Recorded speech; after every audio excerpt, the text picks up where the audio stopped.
Please join me in giving a special welcome to the President of the Republic of South Africa, Mr. G Zuma, who is going to deliver his annual address to traditional leaders.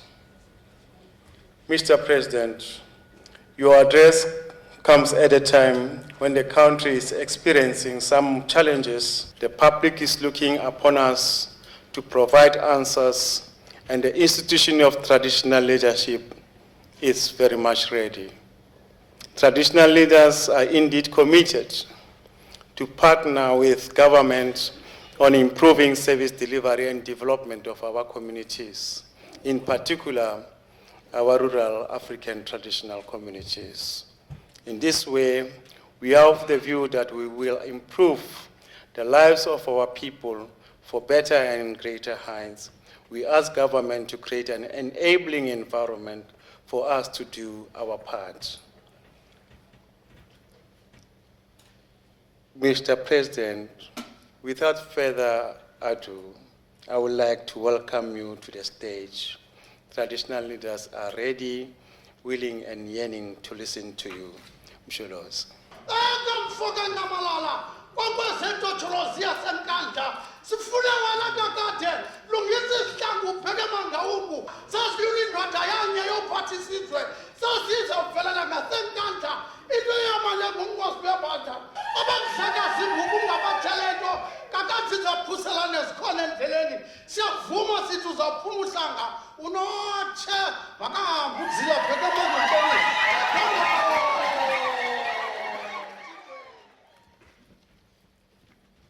Your Majesties, our kings, Khosi Maubane, Chairperson of the National House of Traditional Leaders, Honorable Minister of Cooperative Governance and National and Traditional Affairs, and all honorable ministers who are present here and premiers, and those who might be representing the premiers. Honorable deputy ministers, chairpersons of the provincial houses of traditional leaders, Khosi Makheru, Deputy Chairperson of the National House of Traditional Leaders, esteemed traditional leaders who are here, Chairperson of the NCOP, Executive Mayors, National Khoisan Council, esteemed guests, ladies and gentlemen. Chairperson, it is indeed a great pleasure for me to be afforded an opportunity to engage with you, our esteemed traditional leaders, today. It is an honor for me in particular to address a newly elected National House of Traditional Leaders. Allow me to congratulate all members on being elected by their provincial houses to the National House. I also wish to congratulate the Honorable Chairperson and Honorable Deputy Chair on being elected into these challenging positions of leading the institution of traditional leadership to the next level. I also want to thank the outgoing members of the National House of Traditional Leaders for their contribution within the institution of traditional leadership. The House has been reconstituted during a challenging time in our country, when we are working harder to deal with poverty, unemployment, and inequality in the midst of a global economic crisis. Today, we therefore pledge our willingness to work with the traditional leaders as we lead our people to a prosperous society. Chairperson, more importantly, I'm informed that this term of the House is aligned with all structures of traditional leadership in the Republic of South Africa.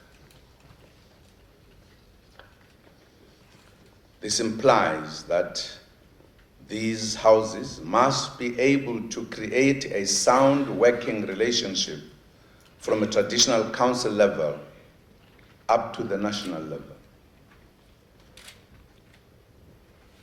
The voices of Amakos, Tihosh, Inkos, and their communities must be heard in all spheres of government.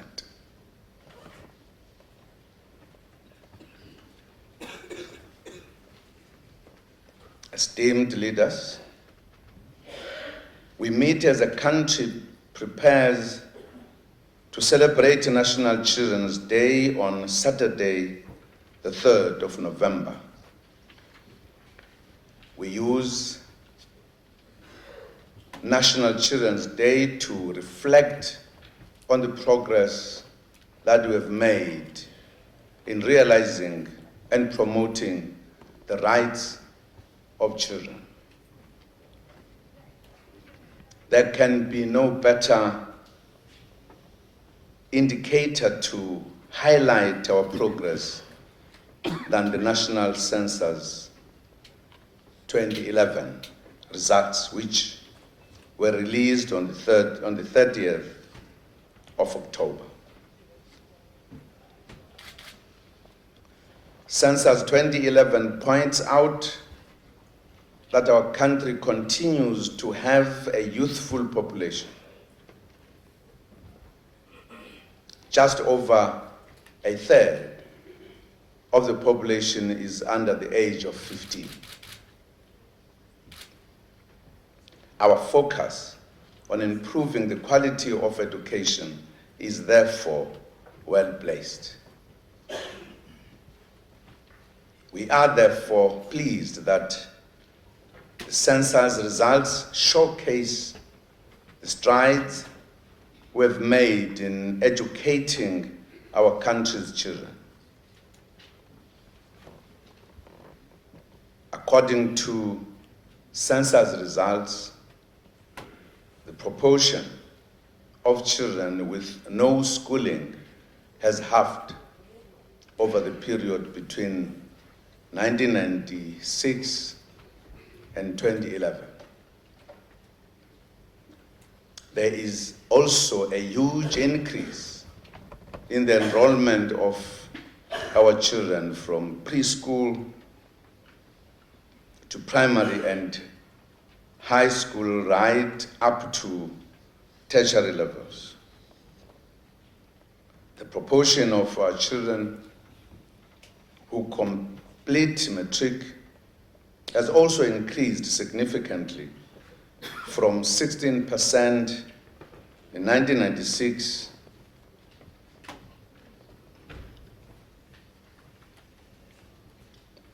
I am touching upon this point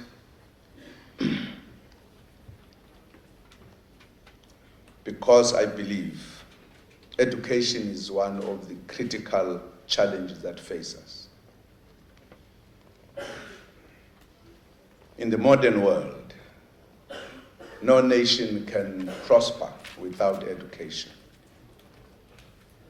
And I've said this is the task for the entire society. And we need to work together so that we can participate in the running of our own affairs. Education is very important. education was used as an instrument to subjugate all of us. We were deprived of education, so that we were not empowered, firstly, to fight and quicken the day of freedom, but that even when we have freedom, we'll continue to lag behind, and the administration will be done by those who would have education. So educating our children is investing to our future. It's absolutely important that all of us, we work together on this issue. And that's why at times I felt like declaring education as an essential task of the nation.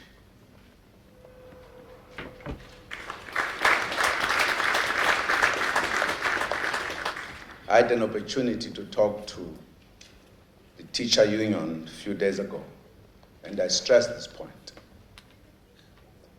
It's a matter we cannot play about. The education of our children is one very direct nation building and the investment to our future. And that's why we have paid specific attention on education, and we have declared it as priority number 1 of the 5 priorities that we have talked about, an apex priority. If we solved education, we would have solved half the problems of this country. And it is important, therefore, that we all bear this in mind, wherever we are, whatever level or authority we are. Education is crucial. And you cannot deal with it overnight, because we were damaged on it over centuries. But it's a matter that wherever we are as traditional leaders, we must work with the department at all levels, with educators, with the children. I'm emphasizing this point because at the end,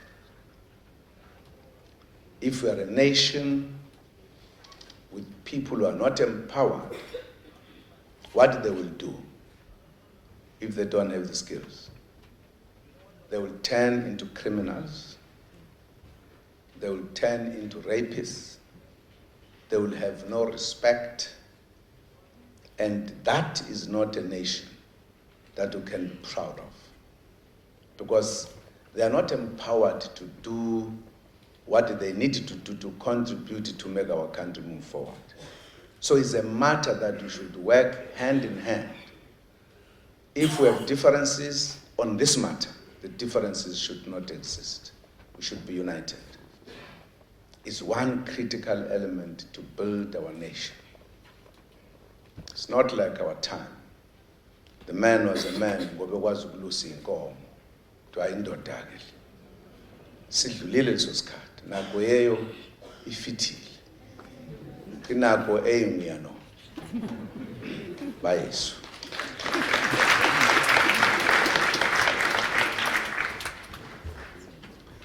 We are also investing in achieving quality health care, water, sanitation, electricity, roads and housing, so that our children, especially the black majority, can have a better future than their parents and grandparents. We need a healthy nation. Regarding access to basic services, for an example, the percentage of people accessing tap water increased from 32.3% in 2001 to 46.3% in 2011. About 84.7% of households now use electricity for fuel, while 60% of households have proper flushing toilets with the use of the bucket system dropping from 4.1% in 2001 to 2.1% in 2011. This shows how far government has progressed with regard to service delivery in the democratic era. Among the main challenges that the census reports indicate is the pattern of rural and urban migration.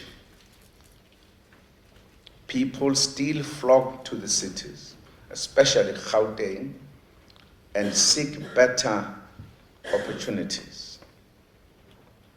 This suggests that we have to do more to advance rural development and improve opportunities so as to stem the tide.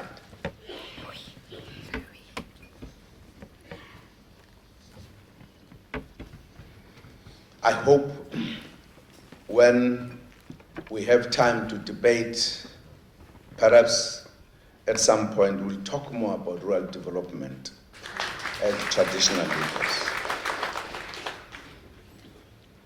Because it is important that we participate. Government has not just declared rural development as policy. It has established a department.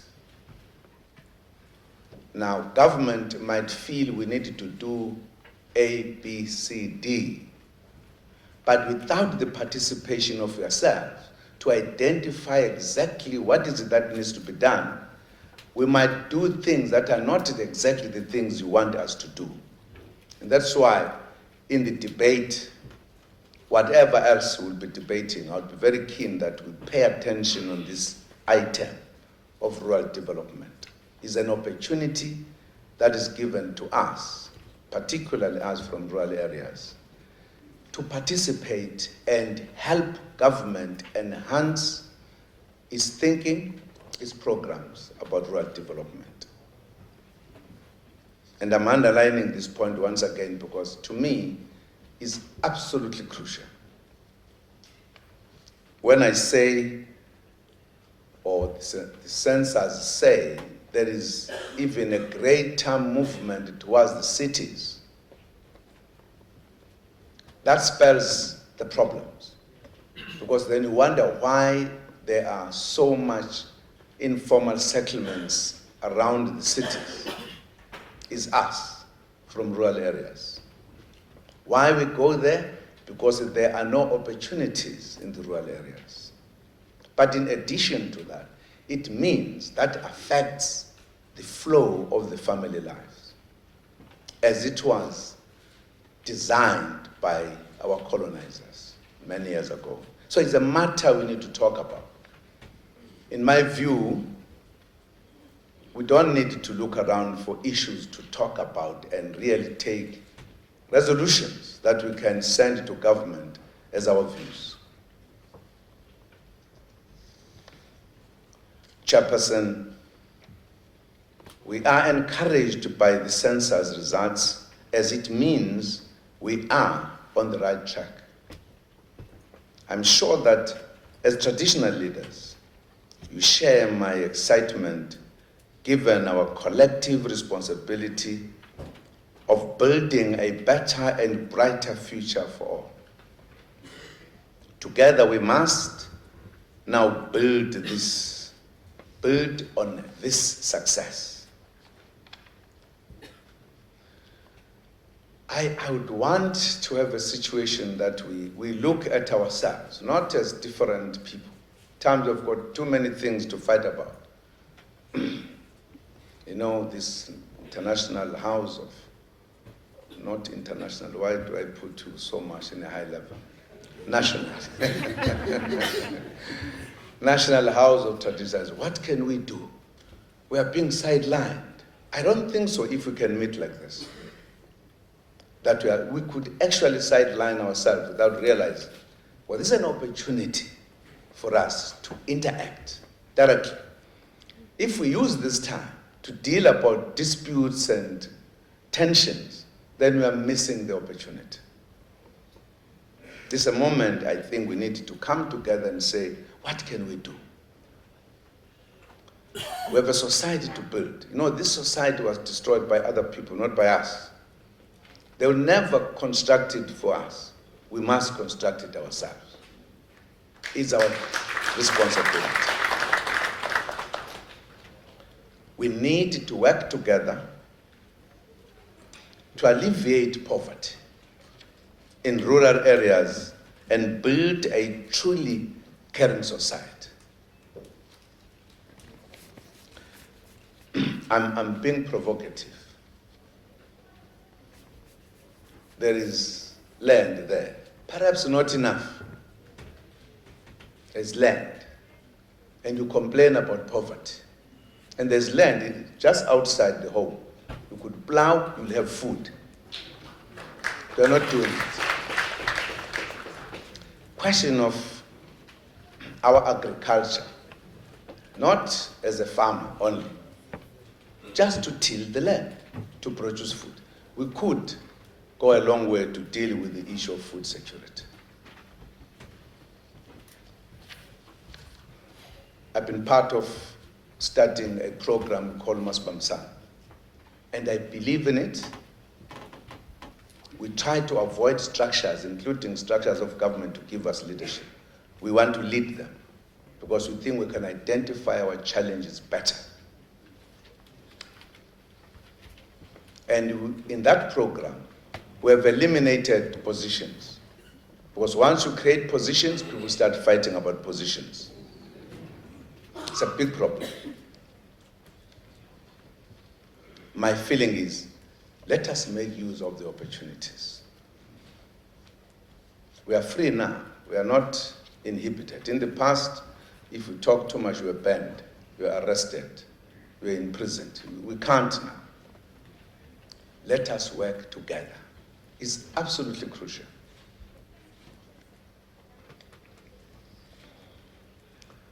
The deep-seated poverty and inequality makes our people vulnerable and breeds social unrest of the like that we experienced in Marikana, in Northwest, where more than 40 people lost their lives violently.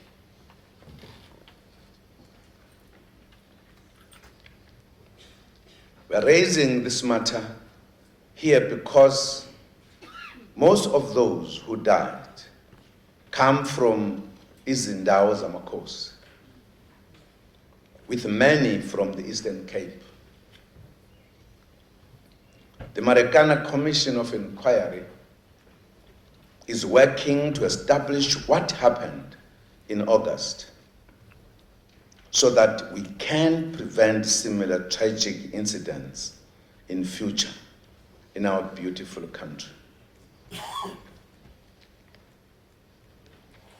Allow me to extend my deepest condolences to izinkosi from the Eastern Cape province who lost their people in the Marikana incidents. Your loss is our loss too, as these are our people. We share the pain. All South Africans were shocked and pained by the incident.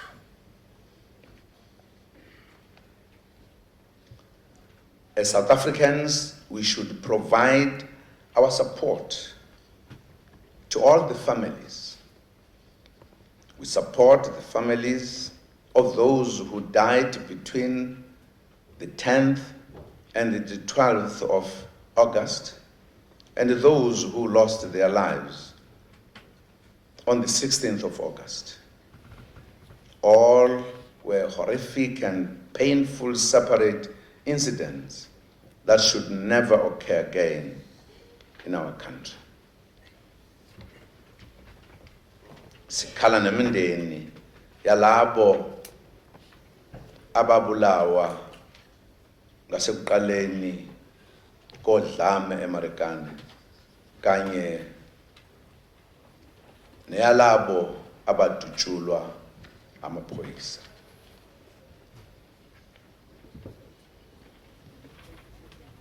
We met recently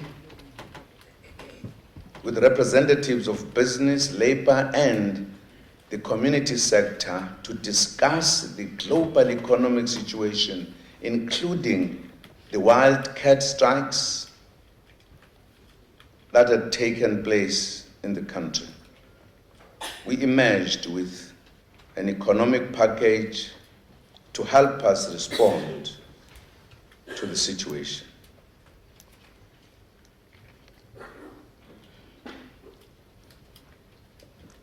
Let me take this opportunity to reiterate that violence and intimidation must come to an end in those areas where strikes are still continuing. The constitutionally protected rights to protest and strike must be exercised peacefully. There is no need to resort to chaos and anarchy. We urge workers to return to work and use the constitutional mechanisms of concluding and conducting labor relations. We thank all workers who have heeded the call to get back to work. They can continue to negotiate with employers within the ambit of the law using the country's tried and tested labor framework. Our economy needs stability during this global economic recession.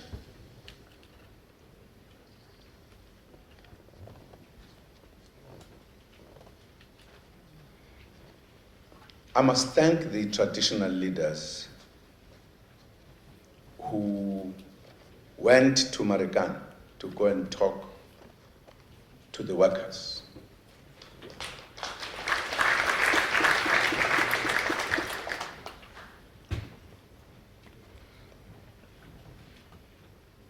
I was in Brussels not a long time ago, and I was asked a question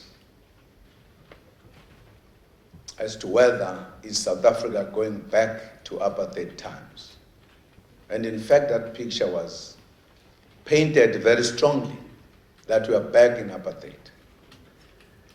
And I responded to say, no, we are not.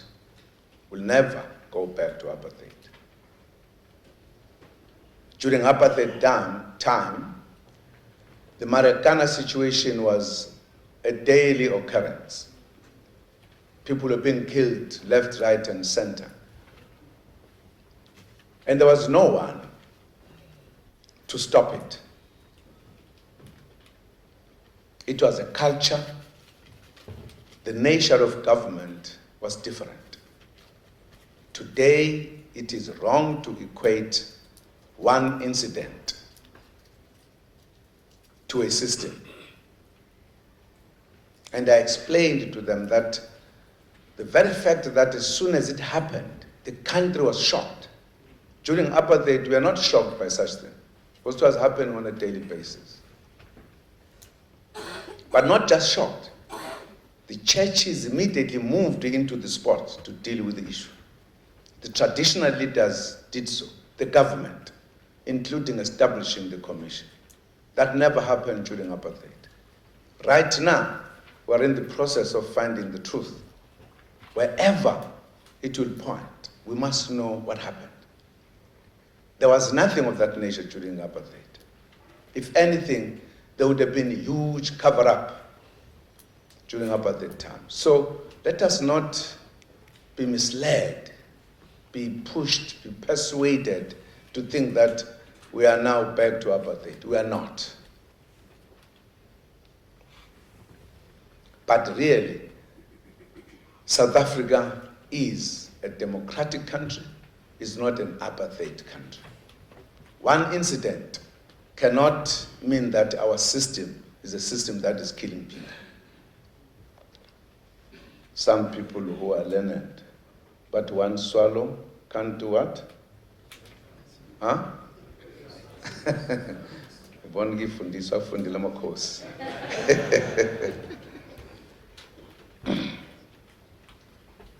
In our meeting with the social partners, with business, labor, and the community sector, we agreed to attend to the urgent needs of people in key secondary mining towns and areas. The kind of things or the areas that we thought they needed to be given specific attention were Rustenburg, Lephalale, Emalahleni, West Rand, Velcom, Klerksdorp, and Carltonville. We thought we needed to deal with these areas. We cannot continue with the mining areas being what they are in terms of the conditions of our people who are there. It must be dealt with. Business committed to use monies provided for the social plans as well as other social interventions to support local social and economic development. Trade unions and community organizations committed to mobilize local communities for development and in support of the initiatives set out in that package. The parties agree that steps need to be taken urgently to address the large income inequalities in South Africa, which are a primary risk to our future as a sustainable and successful society. Already, Cabinet took a decision last week to freeze the increases in the salaries of members next year for 12 months as a symbolic gesture to indicate that we need to close the gap.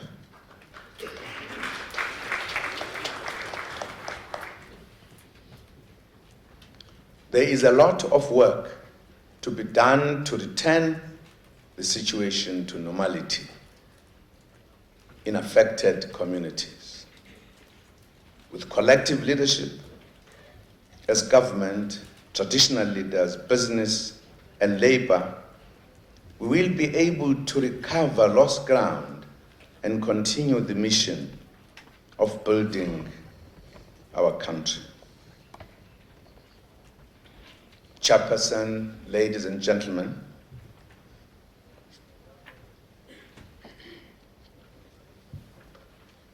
let me just make one point which I think is important for me to make. There are charges or claims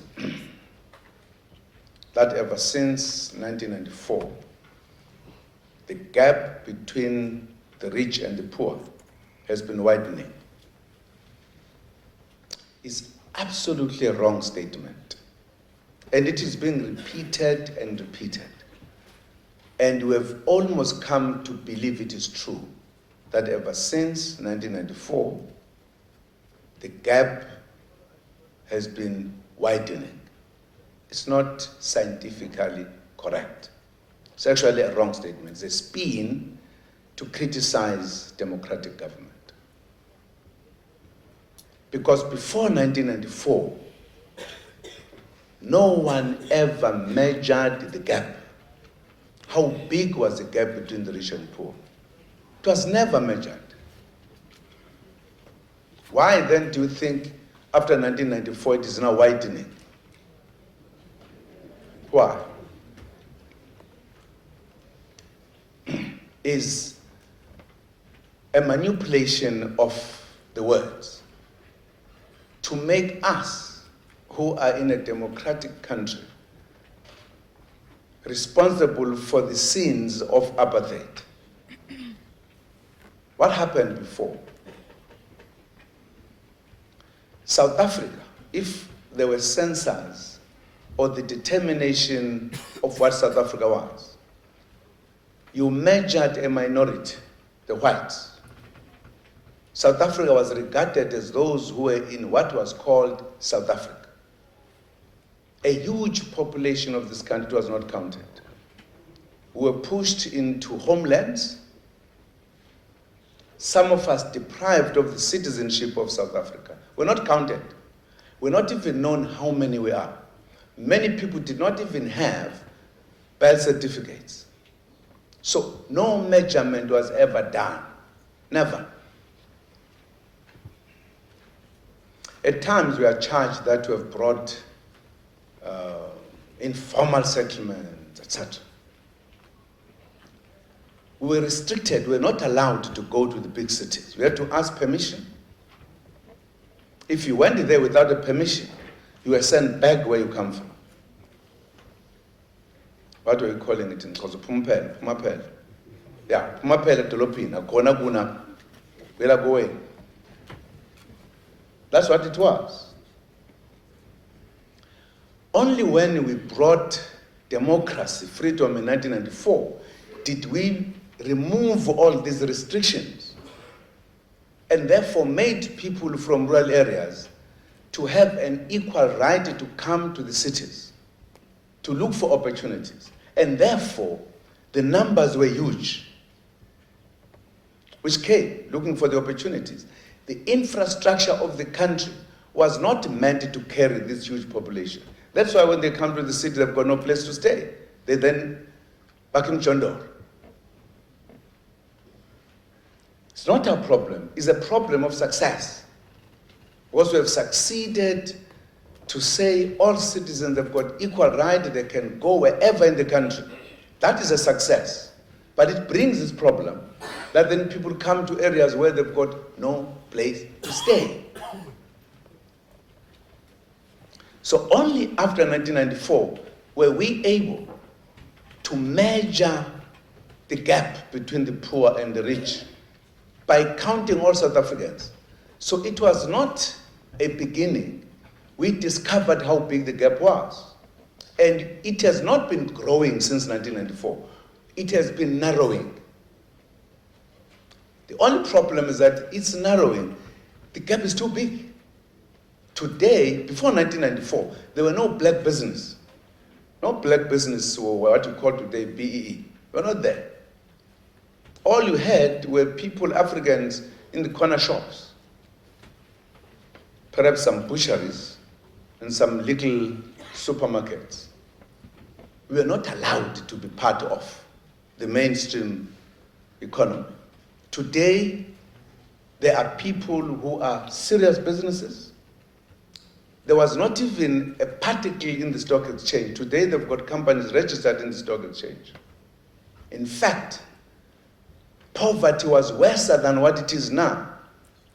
15 million poor people get a grant which they didn't get before. If that is not closing the gap, what it is? This spin that it is increasing since 1994 is a farce of people who are trying to criticize government unfairly, when we are doing everything we can to narrow the gap, which is very big. I thought I should make the point because at times, because people who are writing papers are educated people, we think they're telling the truth. It's not. It's not a scientific truth. It's a propaganda, which is very dangerous. I thought I should make this point because it's important. It's a common phrase that is being used. Since 1994, the gap is widening. And we also repeat it, not because issue abantu abafundile phela. My babu.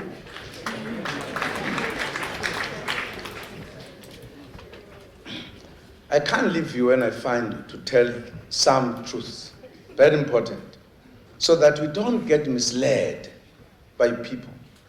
We know where we are, we stay on course. We try to work harder to change the quality of lives of our people. Very important. You will recall that government established the Commission on Traditional Leadership, Disputes and Claims, which was commonly known as the Nhlapo Commission. I once spoke about this, opening this house one time, and I will continue doing so. Partly because I feel very passionate about being an African. And I think I know my history very well, where I come from. Nobody can tell me. No professor can write a book about me and think that he knows me more than I know myself.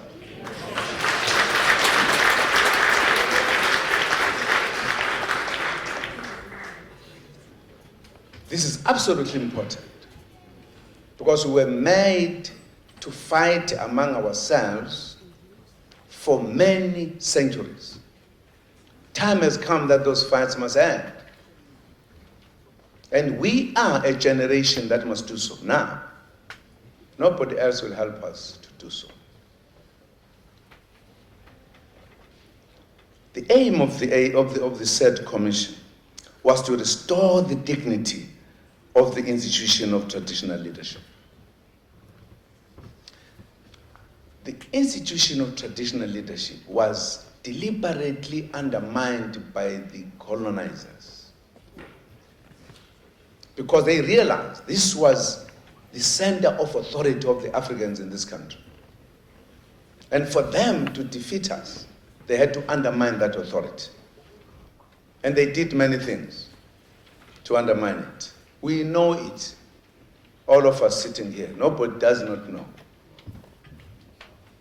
I said one day, Tlapo did not create new facts. He researched the facts that we all know, determined them, pronounced them. You might fight with the manner in which it was done. But I'm just saying, I'm mentioning because it's a critical point for us, sitting here at the National House of Traditional Leaders. Never happened in the history of this country until democracy, that all traditional leaders at different levels could meet in one place, discuss the issues commonly. We're made to feel, if I was a Zulu, I had problems which were Zulu. If we were Mtswana, we had problems which were Tswana, it had nothing to do with anybody else. For the first time, democracy says, let us come together. Let us discuss our issues. We can't shy away from them, therefore. Otherwise, we'll be shying away from the responsibility of leadership. No matter how painful it can be to me, I must accept it. I said one day, Africans are different. During our time, we did not have prisons because never did we say there was a problem we could not resolve. No problem could not be resolved. Every problem will be resolved. Prisons are done by people who cannot resolve problems. Yes. I made an example one time, one critical thing which I thought everybody will understand. That even if a man found his wife with another man, neighbor, very serious matter, we have the right to take a spear and stab the fellow. Very serious matter. Absolutely. And if the one who interferes with your house, no matter how powerful that person would be, he might even be knowing that he can beat you up. But once you find him is going to run away, he has no right to fight you.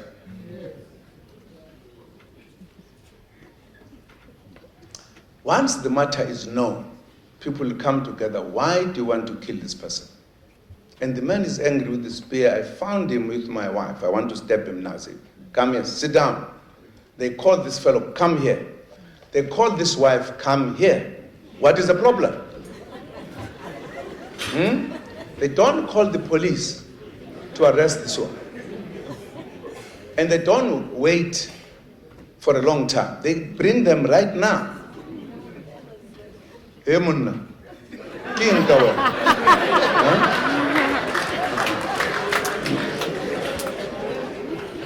And he's going to say, I'm so sorry.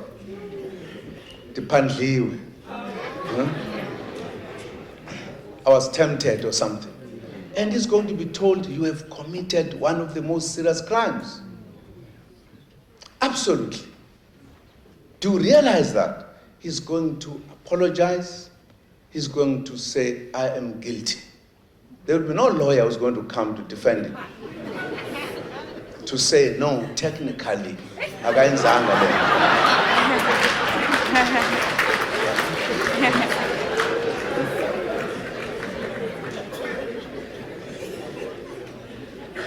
And once he has agreed and is apologizing, yes, this is us. They are going to ask the wife, what happened to you? Did this man do X, Y, Z with you? She's not going to say no and have a lawyer to say it did not happen. She's going to say, I don't know what happened. I found myself in this serious matter. I'm so sorry. I apologize. At the end, these men who are sitting here, they are going to say to this fellow who did something to somebody's wife, you have done a bad thing. We need a cow from you to cleanse this home. We need a cow to take it to the traditional leader. And you, the wife, go to your home and fetch a cow to come and cleanse his house. And report that you have messed up here. And they'll say to this fellow who's carrying a spear, you take the spear, go and put it away. The matter ends. And they'll be told, never do it again. And they will never do it again. We have a way of solving problems. And I was saying that day, I gave this example. In no way we cannot resolve our disputes. Let us not be influenced by other cultures and try to think that lawyers are going to help us. Well, lawyers will never change facts. No matter what judge says, I always criticize legal people. I know there are many lawyers here. Well, they'll tell you, we are dealing with cold facts. What they don't tell you is that these cold facts deal with warm bodies.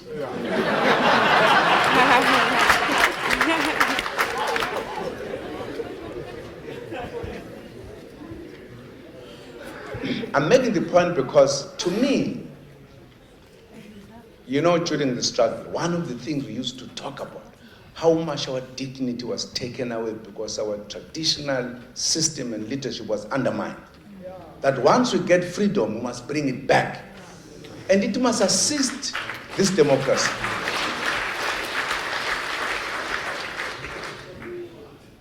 It's absolutely important that this democracy is assisted. We have a democracy that did not say we don't believe in traditional leadership. We said we believe in it, it's part of us. How do we make it blend with democracy? That's a critical point that we must discuss as traditional leaders. How do we make it blend so that there are no contradictions? Instead, we complement one another for the sake of our people, for the sake of the development of our people and our country. It's absolutely crucial. However, it did not conclude this mandate, that is the commission I was talking about, because the term of office ended.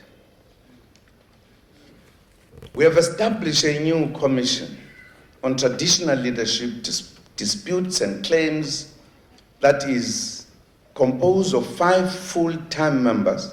This commission is chaired by Mr. Bagudi Jonathan Dolo. It is expected to finalize all claims and disputes that were lodged with the previous commission before the end of its term. The commission inherited 1,245 claims and disputes when it came to office in January 2011. I must mention, Chairperson, that the said commission has already processed 139 claims and disputes. This means the Commission is very likely to finalize all the claims by 2015, when its term of office comes to an end. Now, once again, my good brothers and sisters, after that, we should have everything solved. If ityala lo isemna, I must accept that.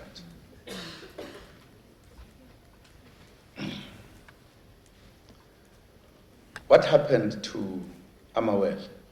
Ityala lamawel kumbo? Ubabi.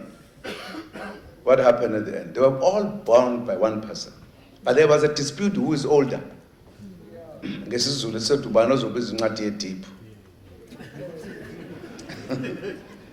But it had to be resolved. It's a very interesting story. You can't say if we are the children of the same father and we have a dispute, when it is resolved, the dispute can't say you are all equal when you are not twins. It's going to say one is not, one is. Whether the judgment is right or wrong, once it is done, the matter ends. That's why the man with the spear would take his spear and put it away. Even if he meets this man the following day in the river, he won't do anything to him because he sees as kulumele. Sishabas buwili. Yes, very important. We say, let us solve African problems the African way, not the white man's way, to create a prison. We are angry.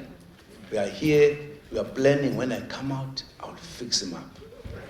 That's what prison does. And I've further said, we never had street children. Streets bear no children. They don't give birth to children. But we never had old age home because we had love that we gave to our elders.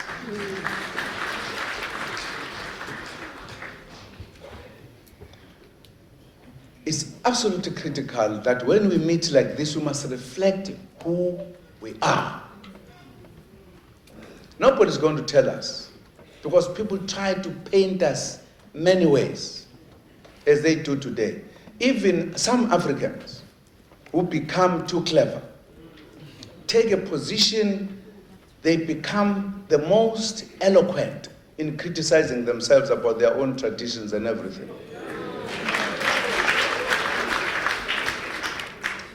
It is this institution that must play a role to help all of us, not to make ourselves some things that we cannot understand who we are. Because if you are not an African, you cannot be a white. Then what are you? What are you? You don't know. You don't know.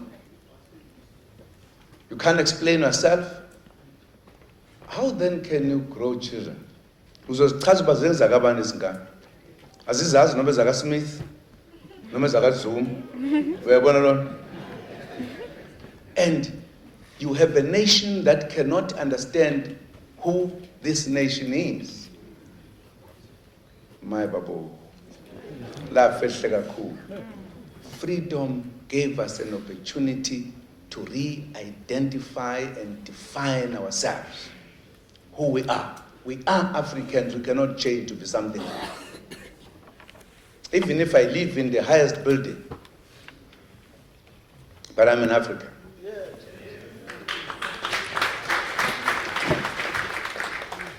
I'm emphasizing the point because I want traditional leaders to know you have a responsibility of this identification. I've fought and I will continue fighting about the Khoisan traditional leadership. They were the first to fight here, where we are. Fought for many years.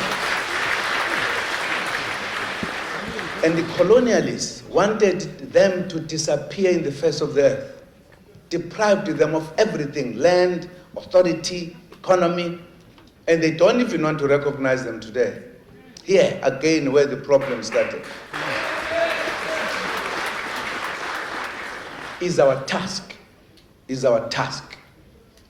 to re-identify ourselves and the way we do things, not fight.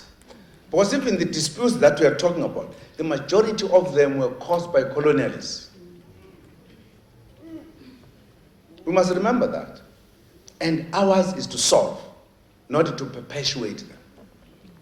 And we must solve them the African way.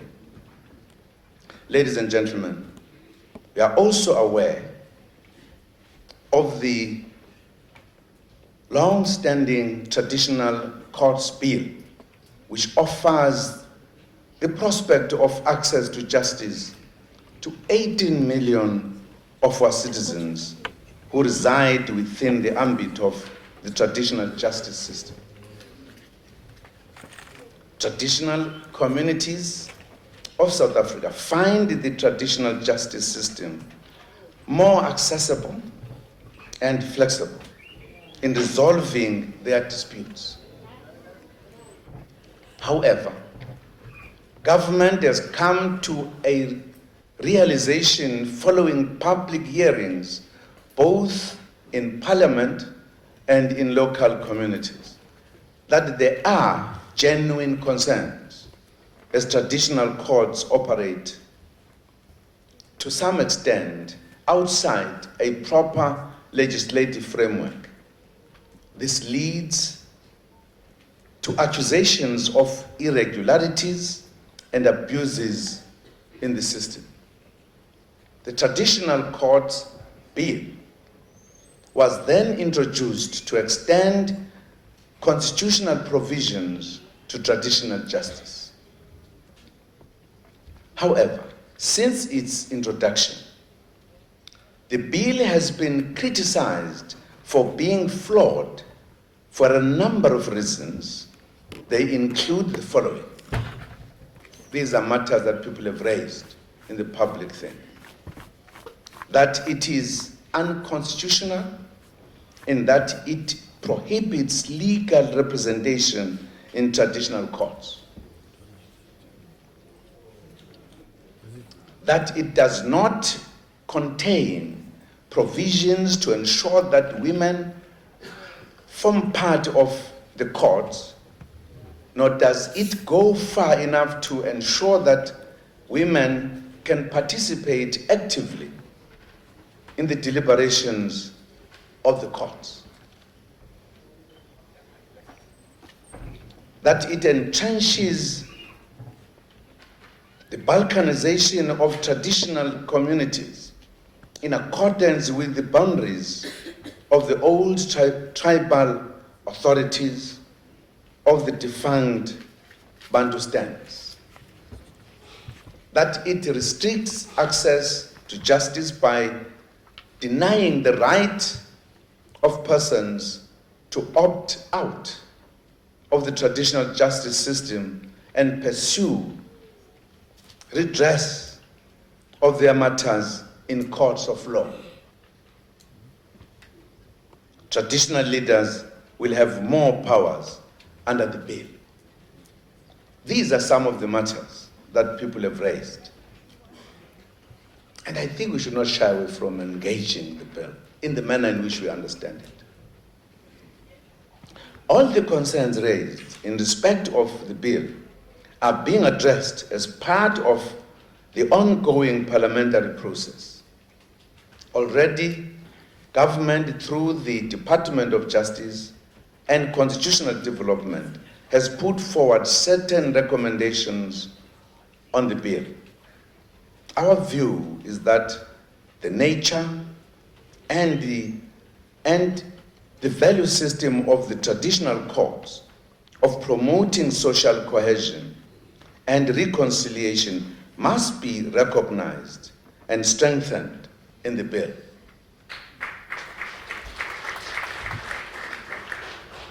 The bill should address the gender prejudices and patriarchal tendencies of the past. We also would like the bill to be improved to ensure that the right of access to court enshrined in the Constitution is not undermined. This would give people the right to access ordinary courts of law where such courts have jurisdiction over the dispute. Another recommendation is that the appeal dispensation contemplated in the bill should be revised, as it is undesirable for the decisions of traditional courts to be taken on appeal to courts of law which apply a different value system. The above recommendations will guide possible amendments to the Traditional Courts Bill by the NCOP. There are initiatives by Parliament to extend the deadline of 31st December 2012. The extension will provide the much required time for further public engagement in this important legislative process. Chairperson, let me remind the House that next year marks the centenary of the 1913 Land Act, and that this matter would require debate within this House, assessing what has been done thus far and what we can do to resolve the land question within the framework of the Constitution. If the Land Act is not discussed by this House, I don't know who else must discuss it.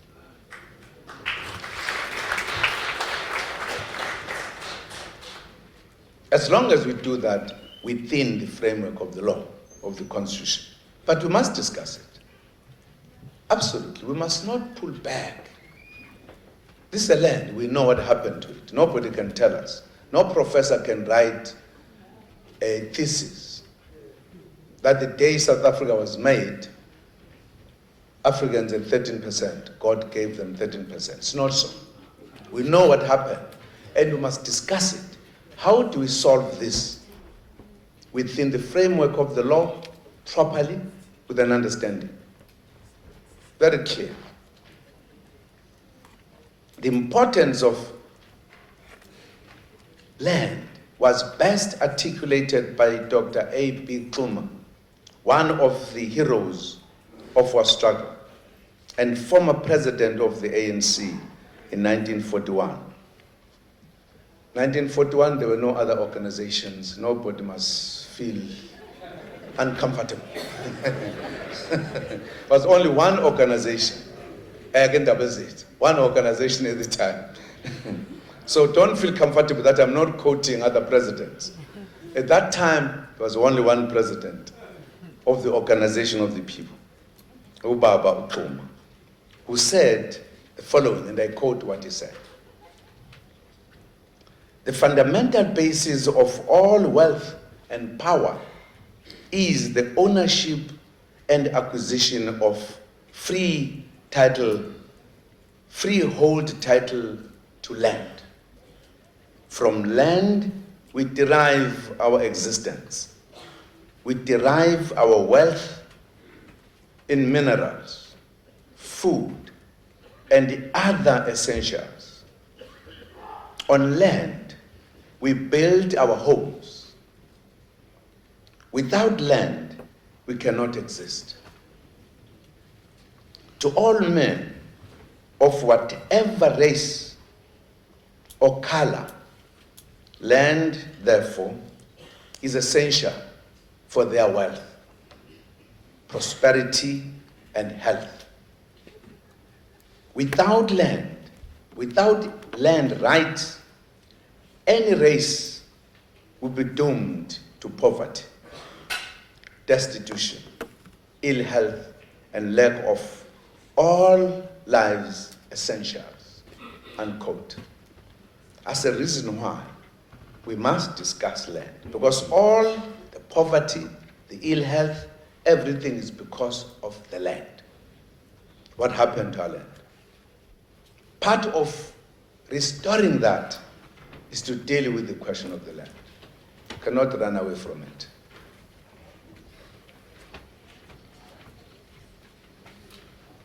Land is fundamental to the improvement of the quality of lives in rural communities.